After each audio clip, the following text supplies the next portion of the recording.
Перш ніж ми почнемо з вами говорити про 26-й рік і розвиток безпілотних технологій, який очікує нас у найближчі 10-12 місяців, я б хотіла, аби ви нагадали, а як було до повномасштабної війни, так, до 2022 року, коли у нас спершу це була антитерористична операція, наскільки широко використовували тоді дрони чи не використовували? Тому що мені здається, що активно про це ми почали говорити лише з 22-го року.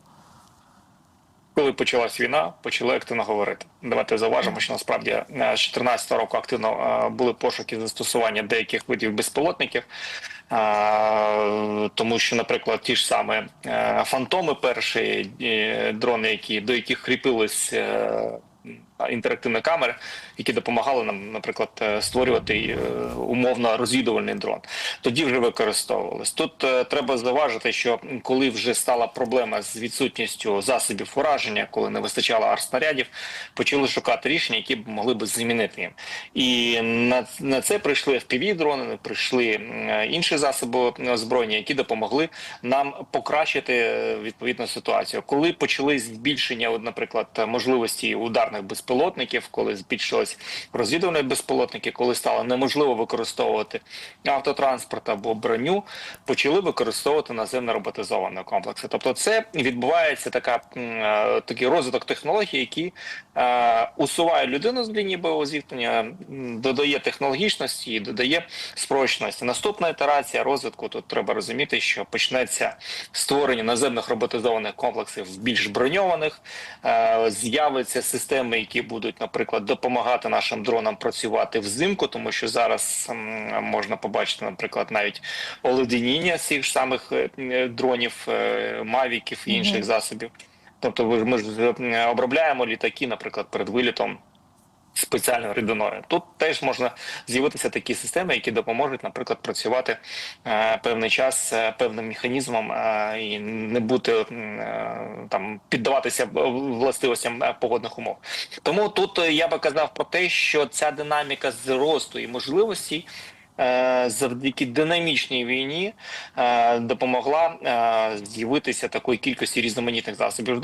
Знов-таки давайте зауважимо про те, що я постійно наголошую, що, на жаль, держава свого часу не перейшла на військові рейки. На військові рейки перейшли громадяни України, які активно почали створювати приватні компанії, які почали займатися виготовленням ударних безпілотників, розвідувальних безпілотників, наземних роботизованих комплексів, засобів радіоелектронної боротьби.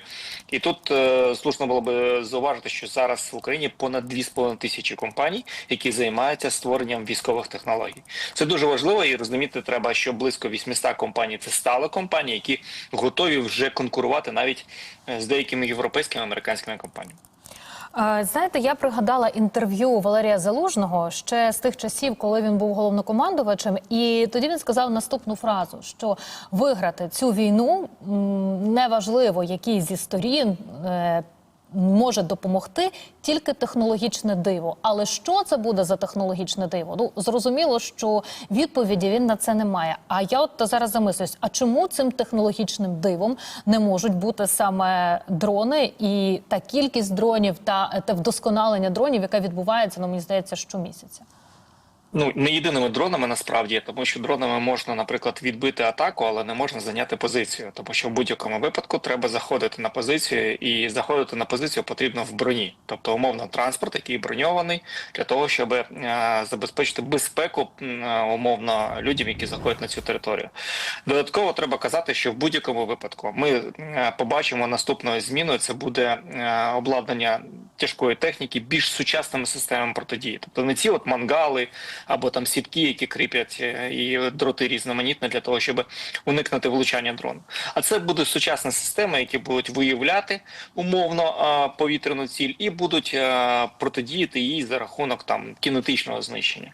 Тому тут треба зрозуміти, що в будь-якому випадку ми не відмовимося від авіації, ми не відмовимося від танків, ми не відмовимося від будь-якої зброї, у нас просто додались деякі елементи у вигляді малих дронів. Тому що насправді світ давно вже рухається в питаннях щодо безпілотності будь-яких видів озброєння. Давайте пригадаємо, навіть там літаки такі, як F-22, там F-35 мають додаткові дрони, які можуть виконувати більш складні задачі.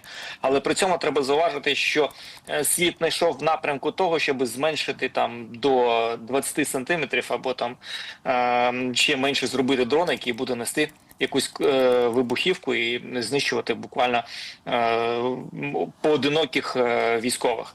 Знов таки, давайте зауважимо, що світ здебільшого зараз ще досі не готовий до розгортання своїх потужностей оборонного ОПК. Це не тільки проблема в Україні. Якщо в проблему ми кажемо в Україні, то нестача інженерів, нестача можливостей фінансових для того, щоб збільшувати обсяги виробництва.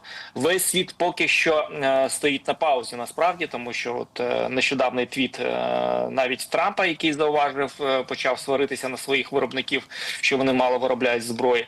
Європа теж не змогла, наприклад, досягти тих домовленостей, які прописані були на початках. Наприклад, в 2024 році була оприлюднена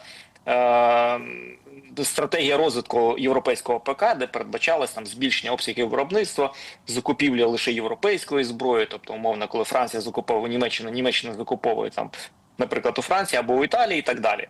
Але те, що ми зараз побачили, навіть Rheinmetall, який побудував додатковий потужності виробництва, не вийшов на кінець 25-го року до тих обсягів, які були потрібні. Тому тут ми кажемо про те, що насправді дрон став тою одиницею бойового озброєння, яке суттєво збільшило можливості, але при цьому ми не повинні відмовлятися від інших зразків озброєння, тому що тактика застосування передбачає різноманітні інструменти. Щодо самих дронів, то тут безумовно треба казати про можливість автоматичної роботи, умовно, коли штучний інтелект обирає безпосередньо цілі, захоплює її і розставляє пріоритети при виконанні бойової задачі, умовно кажучи, коли він розуміє, що, наприклад, що йому краще вразити і що швидше надасть ефект перемоги, умовно кажучи.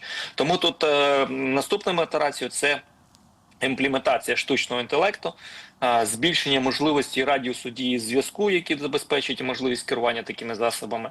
Тому це в майбутньому, і деякі українські компанії вже над цим активно працюють. Олександр Сирський, посилаючись на дані розвідки, каже про те, що Російська Федерація виробляє понад 400 далекобійних безпілотників щодоби. Як би ви оцінили їхні темпи, якщо порівнювати із нашими? Ну, давайте, мабуть, почнемо, чому вони це роблять. Тому що, насправді, хоч і Російська Федерація може виробляти, наприклад, крилата ракета, балістична ракета, але вона виготовляє безпілотники. Чому? Тому що це дешевий засіб озброєння. Умовно, шахет, який коштує 50 тисяч доларів, несе шкоду так само, як і, наприклад, ракета класу Х-101. Тому тут я би казав про те, що вони почали це виробляти з двох причин. Перша причина – це неможливість, наприклад, забезпечити себе авіацією стратегічною, тому що давайте зауважимо, що нещодавній масований обстріл був зірваний за рахунок того, що стратегічна авіація не змогла відпрацювати. Тут треба зауважити, що більшість літаків російської стратегічної авіації на 80% вже вичерпали свій ресурс. Це зрозуміло, що не означає, що вони перестануть їх використовувати, тому що вони будуть намагатися збирати з залишків стратегічної авіації літаки, але тим не менше ступень застосування у них суттєво обмежена. Тому вони намагаються наздогнати це за рахунок ударних безпілотників. І вони суттєво їх покращили, тому що той шахет, який використовувався на початку повномасштабного вторгнення, який використовується зараз, це два різних засоби озброєння. Тому що новітній шахет, він має зв'язок, він може змінювати точку призначення, він може коригуватися при часі нанесення ударів. Він додатково може літати в поганих метеоумовах. Тому і треба казати про те, що Росія воює кількістю, тому вони зацікавлені в виготовленні великої кількості засобів ураження, а за рахунок того, що вони дешеві, вони можуть собі дозволити ще більше їх виготовляти. Зрозуміли. Пане Анатолію, я вам дякую за те, що знайшли час сьогодні доєднатися до ефіру «Київ-24». Анатолій Храпчинський, директор із розвитку оборонного підприємства, офіцер повітряних сил у резерві, був з нами на зв'язку. Говорили про розвиток дронових технологій.